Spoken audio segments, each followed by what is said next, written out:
Темиров Жәнібек Мұхамбетқалиұлы, бөлім меңгерушісінің міндет атқарушымын. Қазіргі таңда бізде жүріп жатқан мастер-класс жүріп жатыр. Туа болған аноректальды ақау, болезнь, Гиршпрунг аурулары бойынша жоспарланған операциялар қазіргі уақытта таңда жүріп жатыр. Ойлаған қойған мақсаттар барлығы орындалуда. Қазіргі санатта Киргиз Игорь Витальевич Мәскеу қаласынан келіп, мастер-классы өтіп жатыр. Қазіргі уақытта жоспарланған 15 операцияның 14 операциясы жасалынды. Соның ішінде айта кететін болсақ, туа болған аноректальды ақаудың анус атрезиясы, жылан көз орындары мен бір сәтте алғы сагиталды проктопластик операциялары, Гиршпрунг ауруларына жасалды, және сонымен қатар тоқшек анастомозы деп айтуға болады. Үшінші этап операциясы 2 сәбиімізге жасалды. Шүкір, барлық сәтті өтеді. Айта кететін болса, бірінші біздің науқас балаларымызға жақсы.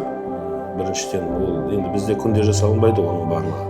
Бір топпен барлығын жинап жасалынып жатыр. Бір маңызды екінші тәжірибе алмасу мақсатында жүргізіліп жатқан мастер-класстар. Жүргізіліп жатқан осы мастер-классымыз Жұлдызай қоры және BI Group форумының басшыларына, ұйымдастыру шараларына барлығына рахмет айтамыз.